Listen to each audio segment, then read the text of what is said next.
जगन्नाथ मंदिर का पौराणिक इतिहास कथा। माना जाता है कि भगवान विष्णु जब चारों धामों पर बसे अपने धामों की यात्रा पर जाते हैं तो हिमालय की ऊंची चोटियों पर बने अपने धाम बद्रीनाथ में स्नान करते हैं। पश्चिम में गुजरात के द्वारिका में वस्त्र पहनते हैं, पुरी में भोजन करते हैं और दक्षिण में रामेश्वरम में विश्राम करते हैं। द्वापर के बाद भगवान कृष्ण पुरी में निवास करने लगे और बन गए जग के नाथ अर्थात जगन्नाथ। पुरी का जगन्नाथ धाम चार धामों में से एक है। यहाँ भगवान जगन्नाथ बड़े भाई बलभद्र और बहन सुभद्रा के साथ विराजते हैं। हिंदुओं की प्राचीन और पवित्र 7 नगरियों में पुरी उड़ीसा राज्य के समुद्री तट पर बसा है। जगन्नाथ मंदिर विष्णु के 8वें अवतार श्री कृष्ण को समर्पित है। भारत के पूर्व में बंगाल की खाड़ी के पूर्वी छोर पर बसी पवित्र नगरी पुरी उड़ीसा की राजधानी भुवनेश्वर से थोड़ी दूरी पर है। आज का उड़ीसा प्राचीन काल में उत्कल प्रदेश के नाम से जाना जाता था। यहाँ देश की समृद्ध बंदरगाहें थीं, जहाँ जावा, सुमात्रा, इंडोनेशिया, थाईलैंड और अन्य कई देशों का इन्हीं बंदरगाह के रास्ते व्यापार होता था। पुराणों में इसे धरती का वैकुंठ कहा गया है। ये भगवान विष्णु के 4 धामों में से एक है। इसे श्री क्षेत्र, श्री पुरुषोत्तम क्षेत्र, शाक क्षेत्र, नीलाचल, नीलगिरी और श्री जगन्नाथपुरी भी कहते हैं। यहाँ लक्ष्मीपति विष्णु ने तरह तरह की लीलाएं की थी। ब्रह्म और स्कंद पुराण के अनुसार यहाँ भगवान विष्णु पुरुषोत्तम नीलमाधव के रूप में अवतरित हुए और सबर जनजाति के परम पूज्य देवता बन गए। सबर जनजाति के देवता होने के कारण यहाँ भगवान जगन्नाथ का रूप कबीलाई देवताओं की तरह है। पहले कबीले के लोग अपने देवताओं की मूर्तियों को काष्ठ से बनाते थे। जगन्नाथ मंदिर में सबर जनजाति के पुजारियों के अलावा ब्राह्मण पुजारी भी हैं। ज्येष्ठ पूर्णिमा से आषाढ़ पूर्णिमा तक सबर जाति के दैतापति जगन्नाथ जी की सारी रीतियां करते हैं। पुराण के अनुसार नीलगिरी में पुरुषोत्तम हरि की पूजा की जाती है। पुरुषोत्तम हरि को यहाँ भगवान राम का रूप माना गया है। सबसे प्राचीन मत्स्य पुराण में लिखा है कि पुरुषोत्तम क्षेत्र की देवी विमला है और यहाँ उनकी पूजा होती है। रामायण के उत्तराखंड के अनुसार भगवान राम ने रावण के भाई विभीषण को अपने इक्ष्वाकु वंश के कुलदेवता भगवान जगन्नाथ की आराधना करने को कहा। आज भी पुरी के श्री मंदिर में विभीषण वंदापना की परंपरा कायम है।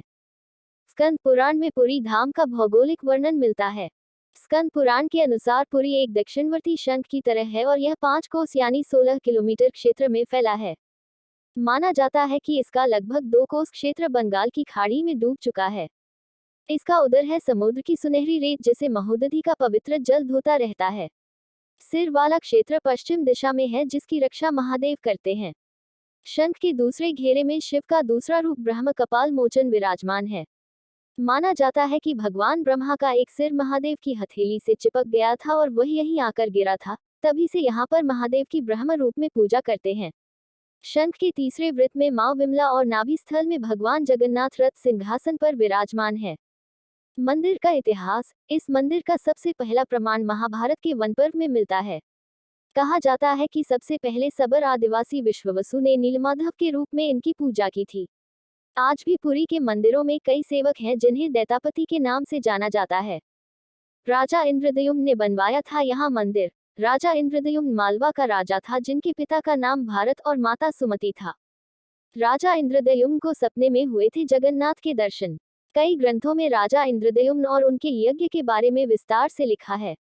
उन्होंने यहाँ कई विशाल यज्ञ किए और एक सरोवर बनवाया। एक रात भगवान विष्णु ने उनको सपने में दर्शन दिए और कहा, नीलाचल पर्वत की एक गुफा में मेरी एक मूर्ति है, उसे नीलमाधव कहते हैं। तुम एक मंदिर बनवाकर उसमें मेरी यह मूर्ति स्थापित कर दो। राजा ने अपने सेवकों को नीलाचल पर्वत की खोज में भेजा। उसमें से एक था ब्राह्मण विद्यापति। विद्यापति ने सुन रखा था कि सबर कबीले के लोग नीलमाधव की पूजा करते हैं और उन्होंने अपने देवता की इस मूर्ति को नीलाचल पर्वत की गुफा में छुपा रखा है। वह ये भी जानता था कि सबर कबीले का मुखिया विश्ववसु नीलमाधव का उपासक है और उसी ने मूर्ति को गुफा में छुपा रखा है।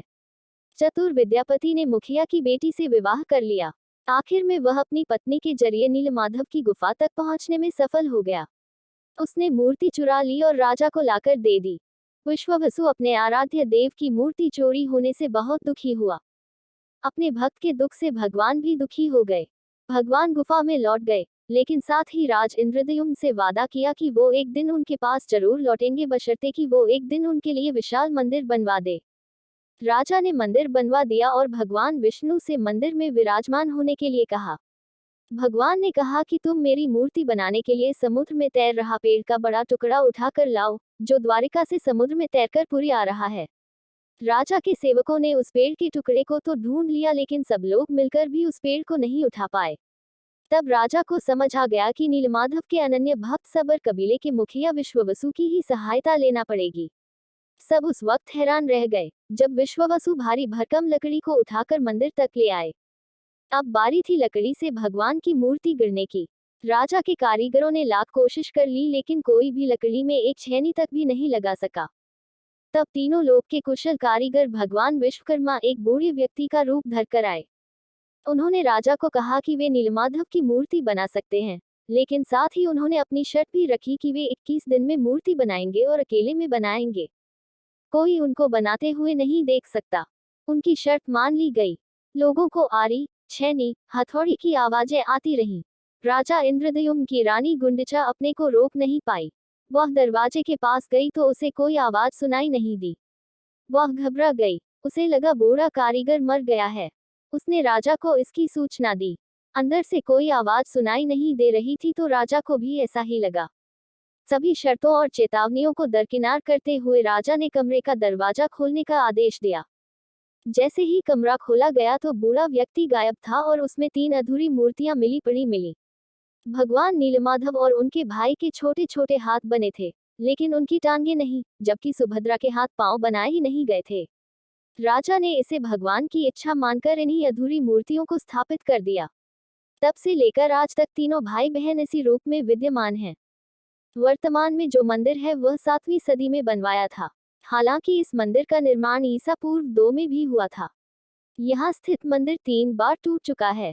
1174 ईस्वी में ओडिशा शासक अनंग भीमदेव ने इसका जीर्णोद्धार करवाया था। मुख्य मंदिर के आसपास लगभग 30 छोटे बड़े मंदिर स्थापित हैं।